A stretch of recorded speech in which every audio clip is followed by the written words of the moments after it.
Hello everyone. सो CA ग्रामीण पे आज हम डिस्कशन करेंगे। Q2 के रिजल्ट आए हैं कल, इनके कॉन कॉल भी हुआ है। ओवरऑल पैट अगर आप देखोगे क्वार्टर ऑन क्वार्टर कंपनी का तो डबल हुआ है, लेकिन स्टिल ओवरऑल नंबर्स को लेकर के फिर भी कंसर्न है। एंड मैनेजमेंट ने कॉन कॉल में थोड़ी सी नेगेटिव कमेंट्री दी है, उस पर भी डिस्कशन करेंगे, आगे का आउटलुक समझेंगे। एंड इसके साथ में जो बाकी माइक्रो फाइनेंस कंपनीज हैं जिनके रिजल्ट अभी आए नहीं है, उनके नंबर्स पे हमको किन चीजों पे फोकस करना है उस पर भी डिस्कशन करेंगे। तो सबसे पहले इनके Q2 के नंबर्स देखते हैं। लोन बुक अगर हम देखें तो 25,000 करोड़ के आसपास का लोन बुक है। एंड जब हम इनको बहुत एक्टिवली ट्रैक करते थे लास्ट एक डेढ़ साल पहले, तब भी इनका बुक इसी के आसपास था। 22-23-24 हजार करोड़ का बुक था लास्ट एक डेढ़ साल से। इसका मतलब बुक ग्रो ही नहीं हुआ है। क्यों नहीं हुआ है? क्योंकि एक्सटर्नल क्रेडिट एनवायरनमेंट आपके लिए बहुत चैलेंजिंग था। देन ग्रोथ अगर हम देखें इस लोन बुक के अंदर तो 3% की है। एंड मैनेजमेंट कह रहा है अगर आप ये राइट ऑफ को एक्सक्लूड कर दोगे, 680 करोड़ का राइट ऑफ किया इन्होंने इस क्वार्टर में, तो हमारी लोन बुक की ग्रोथ 6% हो जाती है वाई लेवल पे। Quarter on quarter almost negative growth है इसमें। Then number of borrowers, total borrowers count भी आपका नेगेटिवली ग्रो किया है वाई और क्वार्टर ऑन क्वार्टर। क्यों किया है? क्योंकि जो एमफिन रेगुलेटरी बॉडी है, उन्होंने गाइडलाइंस काफी स्ट्रिक्ट कर दिए हैं। जिन बोरोअर्स के ऊपर भी मतलब 3 या 4 से ज्यादा लेंडर से उन्होंने लोन ले रखा है, वो एलिजिबल ही नहीं है लोन देने के लिए। तो आपको बहुत सारे बोरोअर्स को ना अवॉइड करना पड़ रहा है। मतलब एक तरीके से वो आपके बकेट से छूटते जा रहे हैं, तो इसकी वजह से आपके नंबर ऑफ बोरोअर्स कम हो रहे हैं। सबसे अच्छा नंबर है इनके पूरे रिजल्ट में डिसबर्समेंट का, 33% की ग्रोथ है इसके अंदर। एंड ये एक तरीके का आपको कॉन्फिडेंस दिखाता है लेंडर का कि इतने चैलेंजिंग एनवायरनमेंट के बाद अगर कोई लेंडर 33% से अपने लोन बुक को डिसबर्समेंट को ग्रो कर रहा है, सो इट मीन्स कि ग्राउंड पे वो चीजें काफी काफी ठीक तरीके से देख रहा है, उसकी रिकवरी बहुत अच्छे से आ रही है, कलेक्शन एफिशिएंसी ठीक ठाक चल रहा है। एंड वही आपको कॉन्फिडेंस देता है कि इतने हाई रेट पे आप डिसबर्समेंट ग्रो करो। कलेक्शन एफिशिएंसी इनका 94.5% के आसपास है।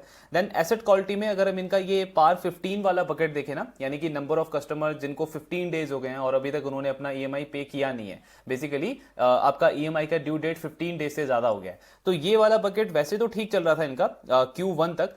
Q2 में भी ओवरऑल चीजें इतनी खराब नहीं हुई है, लेकिन जो ये रिकवरी हमने देखी थी इनकी दिसंबर से लेकर के लास्ट क्वार्टर तक, Q1 तक, उसमें थोड़ा सा हमको मतलब थोड़ा सा डिटोरेशन देखने को मिला है। आप देखोगे जुलाई में ये नंबर थोड़ा सा इंक्रीज हो गया, हालांकि अगस्त और सितंबर में इंप्रूव जरूर हुआ है, लेकिन स्टिल जून के लेवल से अभी भी ये नंबर थोड़ा सा हायर लेवल पे। अब इसकी वजह से क्या हुआ है कि आपके फ्रेश स्लीपेजेस बढ़ गए हैं। तो फ्रेश स्लीपेजेस जब लेंडर के बढ़ते हैं तो आपको प्रोविजनिंग बढ़ानी पड़ती है, आपका क्रेडिट कॉस्ट बढ़ जाता है। तो आप देखोगे क्रेडिट कॉस्ट इस कंपनी का अभी भी 526 करोड़ के आसपास है। हालांकि लास्ट क्वार्टर से कम जरूर हुआ है, जो कि अच्छी चीज है, लेकिन स्टिल ये और इंप्रूव हो सकता था अगर इनके ये फ्रेश स्लिपेजेस थोड़े से कम होते इस क्वार्टर में, मतलब वो इंप्रूवमेंट ट्रेजेक्ट्री कंपनी की कंटिन्यू रहती।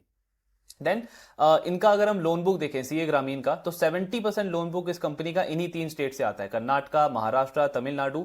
अब इसमें कर्नाटका का वो तो ऑर्डिनेंस का इशू हुआ था, तो आप देखोगे दिसंबर के बाद मार्च में एकदम से नंबर शूट अप कर गए थे, लेकिन उसके बाद एकदम वन वे इंप्रूवमेंट इसमें देखने को मिला है। मंथ आफ्टर मंथ ये वाला बुक कंपनी का बहुत अच्छा कर रहा है। महाराष्ट्र में भी चीजें काफी ठीक चल रही थी, लेकिन अगेन ये Q2 में आप देखोगे तो थोड़ा सा इसमें मतलब इंक्रीज देखने को मिला स्लीपेजेस के अंदर। सेम जैसा पार 15 में वैसा आपको महाराष्ट्र के अंदर दिखेगा।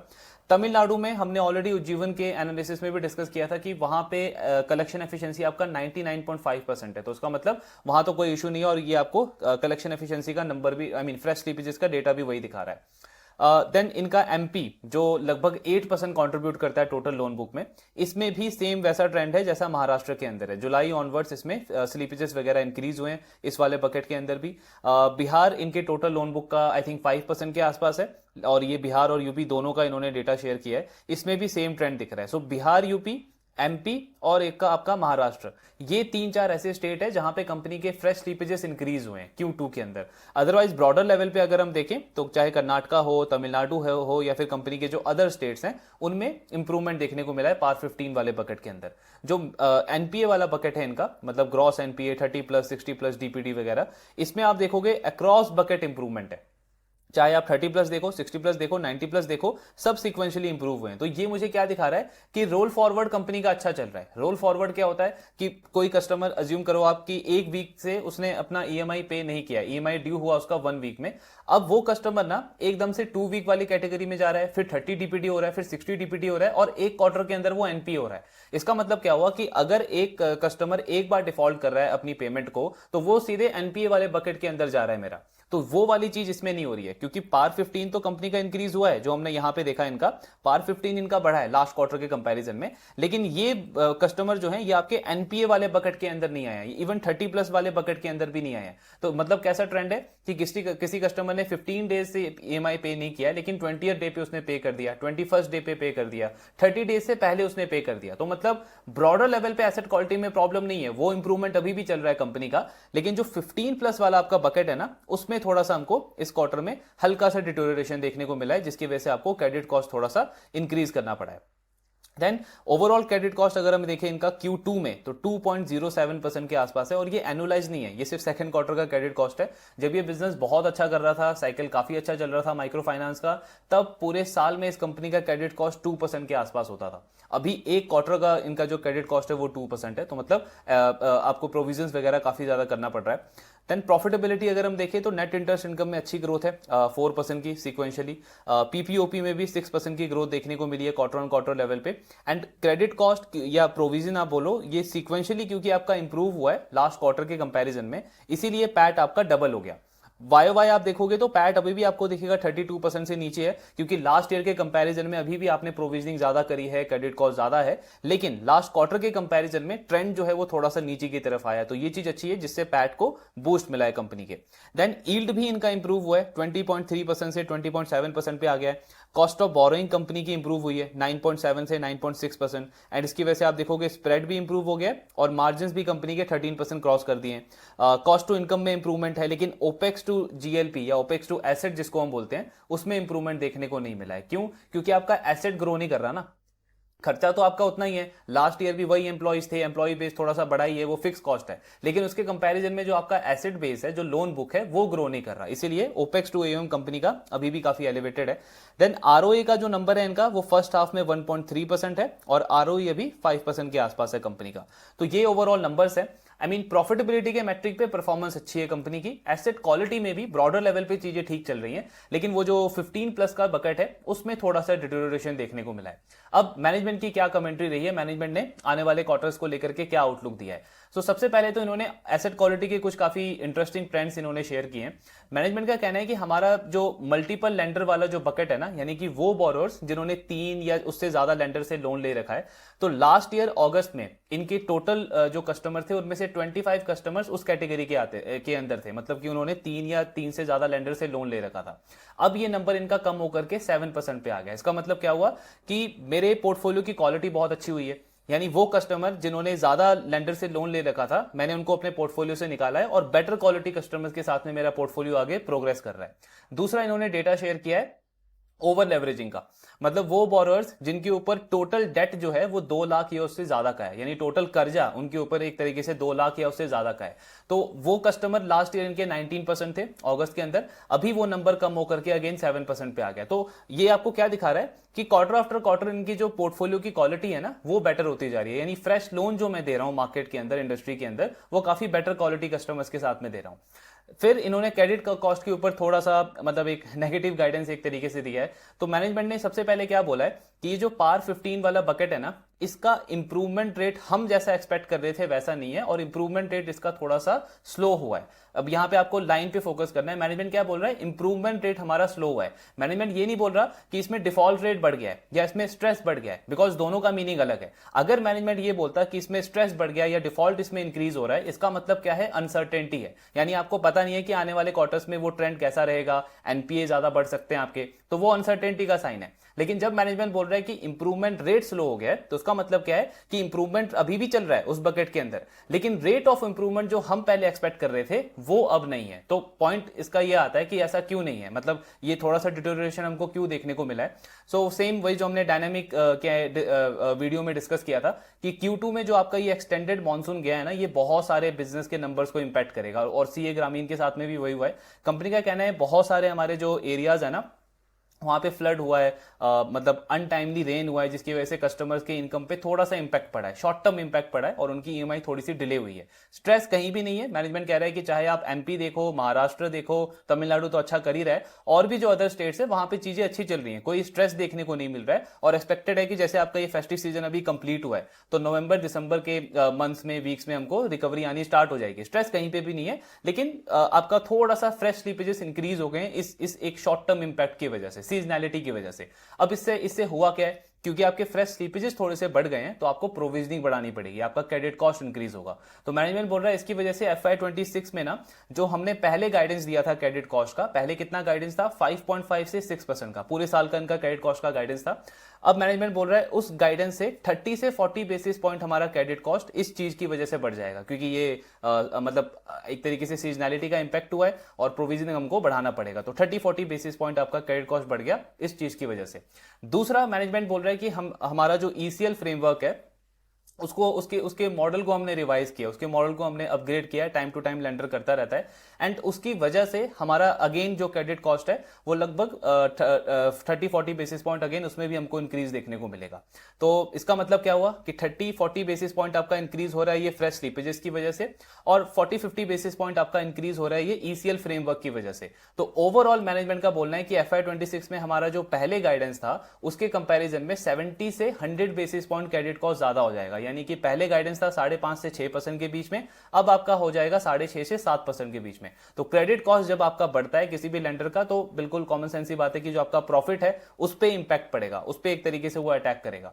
तो ये एक नेगेटिव इन्होंने गाइडेंस दिया है। ये ECL वाला पार्ट क्या है, मतलब ECL फ्रेमवर्क वाला पार्ट क्या है, तो ECL एक तरीके से एक NBFC जो है ना वो प्रोविजनिंग जो करती है अपने ECL फ्रेमवर्क के बेसिस पे करती है कि वो कितना एक्सपेक्ट कर रहे हैं आने वाले टाइम में उनका जो लोन का पोर्टफोलियो है उसके वो डिफॉल्ट हो सकता है, एंड उसके अगेंस्ट में वो प्रोविजनिंग करते हैं। उसमें 3 अलग अलग बकेट्स होते हैं। पहला होता है आपका PD मतलब प्रोबेबिलिटी ऑफ डिफॉल्ट, यानी कि मेरे कितने टोटल बोरोअर्स में से मैं ये एक्सपेक्ट कर रहा हूं कि इतने परसेंटेज ऑफ बोरोअर जो है वो आगे चल के डिफॉल्ट हो सकते हैं। ये लेंडर कैसे एस्टिमेट करता है, अपने पास डेटा के बेसिस पे, इकोनॉमिक ट्रेंड पास्ट में कैसा रहा है, तो मेरा पोर्टफोलियो कैसा परफॉर्म किया है, देन जो क्रेडिट ब्यूरो डेटा होता है उसके साथ में आप उसको मैच करते हो, तो इन सारे बेसिस पे लेंडर जो है वो एस्टिमेट करता है।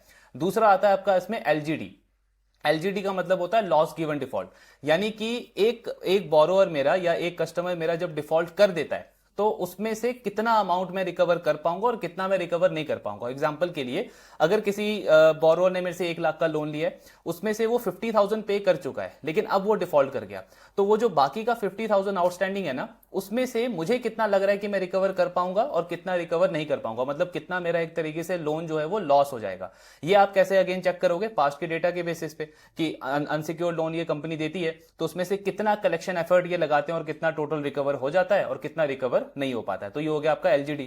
थर्ड आता है इसमें आपका EAD का मतलब हो गया एक्सपोजर एट डिफॉल्ट, यानी कि एक बोरोअर मेरा जब डिफॉल्ट कर रहा है उस टाइम पे मेरा टोटल आउटस्टैंडिंग एक्सपोजर कितना है। सेम ये वाला एग्जांपल देखो, 1 लाख मैंने उसको लोन दिया, 50,000 उसने मुझे रिकवर कर दिया, लेकिन अब वो डिफॉल्ट कर गया, तो डिफॉल्ट के टाइम पे मेरा टोटल एक्सपोजर कितना है उसके पास में 50,000। तो इन 3 के बेसिस पे आप ये एस्टिमेट करते हो कि आने वाले क्वार्टर्स में, आने वाले सालों में मेरा कितना NPA हो सकता है और उसके अगेंस्ट में आप प्रोविजनिंग करते हो। तो ये कंपनी, इनका कहना है कि अभी क्योंकि इस मॉडल में ये रिसेंट क्वार्टर्स के डेटा ऐड हो रहे हैं, ये जो पिछला 6 महीना 1 साल गया है इसके डेटा आप ऐड कर रहे हो, और अभी 6 महीना 1 साल आपका एसेट क्वालिटी का बहुत खराब गया है, आपके NPA ज्यादा बढ़ गए हैं, तो इसकी वजह से हमको थोड़ी सी एक्स्ट्रा प्रोविजनिंग करनी पड़ेगी। क्रेडिट कॉस्ट हमारा 40-50 बेसिस पॉइंट इसकी वजह से एक्स्ट्रा बढ़ जाएगा, और तो नेट आपका 70 से 100 बेसिस पॉइंट का इंपैक्ट आएगा इस साल क्रेडिट कॉस्ट के अंदर।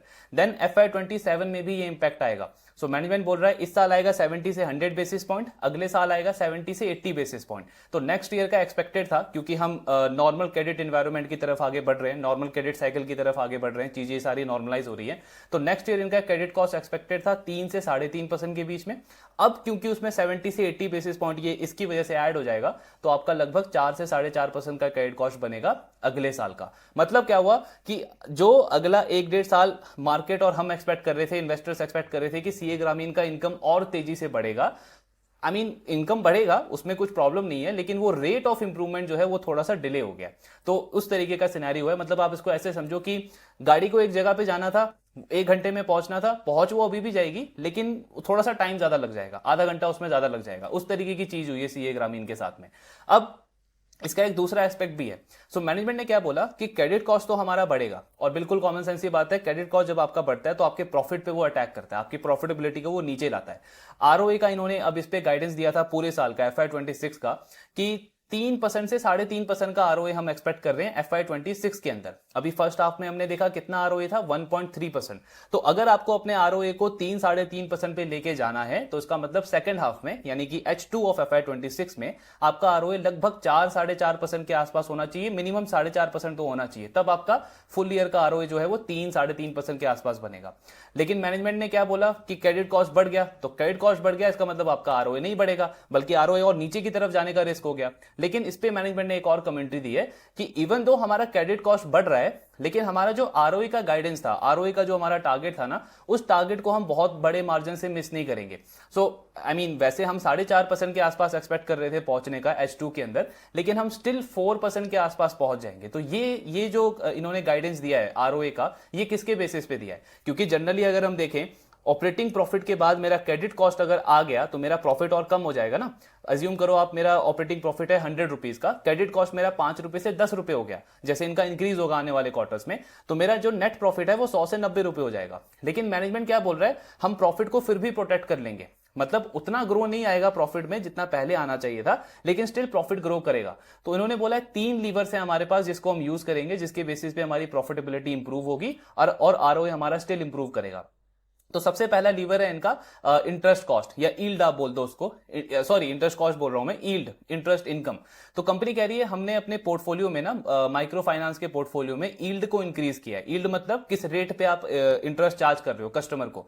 तो 75 बेसिस पॉइंट का इन्होंने ईल्ड इंक्रीज किया है, जिससे इनका इंटरेस्ट इनकम बढ़ेगा। यानी मैंने जो जिस रेट पे लोन दिया और मुझे पहले जितना इनकम आता था उस पे मुझे और ग्रोथ देखने को मिलेगी, क्योंकि मैंने इंटरेस्ट रेट इंक्रीज कर दिया है। इससे एक और चीज हमको समझ में आती है कि अगर इतने स्ट्रेस इन्वायरमेंट के बाद, चैलेंजिंग साइकिल के बाद, अगर कोई लेंडर आई मीन इंडस्ट्री में जाकर के यील्ड को बढ़ा रहा है, तो उसका मतलब क्या है कि ग्राउंड पे वो इस चीज को लेकर के तो श्योर है कि कस्टमर रीपे मेरे को कर देगा।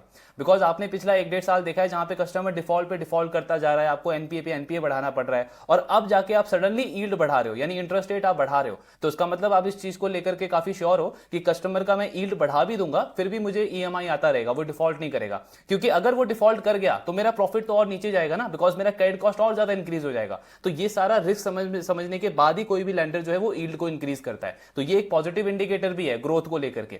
तो मैनेजमेंट क्या कर रहा है, सबसे पहले तो यील्ड बढ़ा रहा है। दूसरा ये कह रहे हैं, दूसरा लीवर है हमारे पास में इंटरेस्ट कॉस्ट का। So cost of borrowing already हमने देखा इस क्वार्टर में इनका इंप्रूव हुआ है। मैनेजमेंट कह रहा है आने वाले क्वार्टर्स में कॉस्ट ऑफ बोरोइंग हमारा और इंप्रूव होगा। अभी इनका ना मार्जिनल कॉस्ट ऑफ बोरिंग तो इंप्रूव हो रहा है, लेकिन average cost of boring improve नहीं हो रहा है। एवरेज कॉस्ट ऑफ बोरिंग क्या होता है कि मतलब टोटल बोरिंग जो मैंने लिया है उस पे एवरेज कॉस्ट कितना जा रहा है। मार्जिनल कॉस्ट ऑफ बोरिंग क्या होता है कि इस पर्टिकुलर क्वार्टर में या फिर इंक्रीमेंटल जो मैं मार्केट से बोरोइंग कर रहा हूं उस पर मुझे कितना कॉस्ट पे करना पड़ रहा है। तो इनका marginal cost of boring improve हो रहा है। मैनेजमेंट कह रहा है आने वाले क्वार्टर्स में एवरेज कॉस्ट ऑफ बोरिंग भी कम होगा, तो मतलब मेरा इंटरेस्ट कॉस्ट कम हो जाएगा, यानी इंटरेस्ट इनकम बढ़ेगा, इंटरेस्ट कॉस्ट कम हो जाएगा, तो मेरा जो स्प्रेड है वो इंक्रीज हो जाएगा, मेरा जो मार्जिन है वो इंप्रूव हो जाएगा। तो यहां से मेरा क्या बढ़ेगा, ऑपरेशनल इनकम, पीपीओपी। और तीसरा कंपनी क्या बोल रही है हमारा, आप ओपेक्स टू एसेट देखोगे जो कि अभी 5.1 5.2% है, और जब ये बिजनेस अच्छा करता था तब 4.5 4.6% के रेंज में रहता था। अभी 5.1 5.2% इसीलिए है क्योंकि आपके खर्चे नहीं बढ़े हैं। खर्चा तो आपका सेम है जो पिछले साल भी था, लेकिन आपके जो एसेट है वो बिल्कुल उतना ही रहे, एसेट में ग्रो नहीं हो रहा।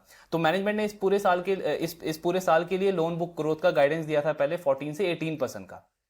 अभी ये कह रहे हैं कि 18% तो हमको डिफिकल्ट लग रहा है, लेकिन इस गाइडेंस के लोअर रेंज को हम अचीव कर लेंगे। तो अभी फर्स्ट हाफ में इनके लोन बुक की ग्रोथ है 3%। अगर आपको पूरे साल में 14% पे ग्रो करना है तो मतलब 20% की ग्रोथ आनी चाहिए H2 के अंदर, सेकंड हाफ के अंदर। एंड मैनेजमेंट ने ये पूरा गाइडेंस दिया इस साल के लिए भी, और अगले साल के लिए भी वो बहुत कॉन्फिडेंट है कि 20% की ग्रोथ तो हम FY27 में भी दिखा देंगे लोन बुक के अंदर। सो मतलब क्या हुआ, 3 लीवर्स हो गए। पहला तो मेरा एसेट बेस ग्रो करेगा, जब मेरा एसेट बेस ग्रो करेगा तो खर्चा तो मेरा सेम है, तो ऑटोमेटिकली ओपेक्स टू एसेट मेरा इंप्रूव हो जाएगा जो मेरे पीपीओपी को बढ़ाएगा। दूसरा क्या होगा, मैं यील्ड इंप्रूव कर रहा हूं तो मेरा इंटरेस्ट इनकम बढ़ेगा। तीसरा क्या है, मेरा इंटरेस्ट कॉस्ट कम होगा बिकॉज बोरोइंग कॉस्ट मेरी इंप्रूव हो रही है। तो ये तीनों मिलकर मेरे पीपीओपी को इंप्रूव करेंगे।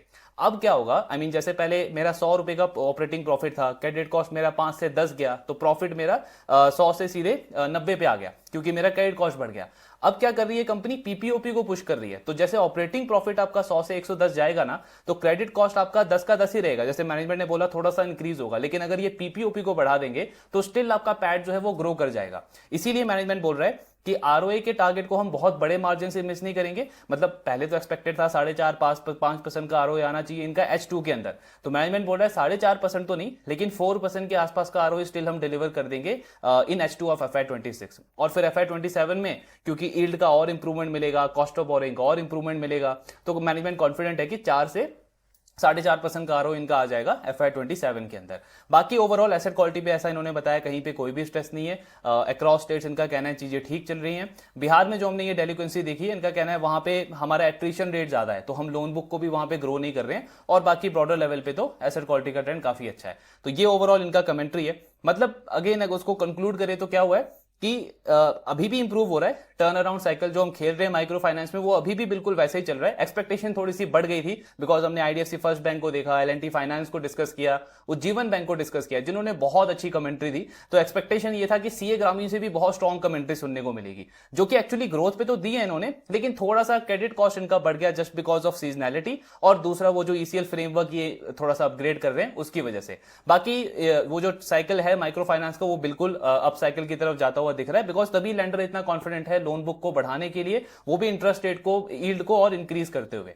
तो ये है सीए ग्रामीण के ऊपर discussion. Opportunity wise I mean मुझे इतना इंटरेस्ट नहीं है सीए ग्रामीण के अंदर क्योंकि वैल्यूएशन थोड़ा सा ज्यादा है, 3.1 3.2 का इनका प्राइस टू बुक है। आई नो जब प्रॉफिटेबिलिटी ग्रो करेगी तो आपका प्राइस टू बुक अपने आप ऑटोमेटिकली थोड़ा कम हो जाएगा, लेकिन स्टिल अगर मुझे पूरा साइकिल प्ले करना ही है तो मेरी प्रेफरेंस होती है, आई मीन जो प्लेयर छोटे कम वैल्यूएशन पे ट्रेड कर रहा हो, आई मीन लेस देन 2 के प्राइस टू बुक पे हो, और जिसका पास्ट का ट्रैक रिकॉर्ड हो कि जब इंडस्ट्री अप साइकिल में होती है तो 40-50% से ग्रो करता है, आरओई 25-30% का बनाता है, बिकॉज वहां पे आपको काफी स्ट्रॉन्ग टर्न अराउंड देखने को मिलेगा।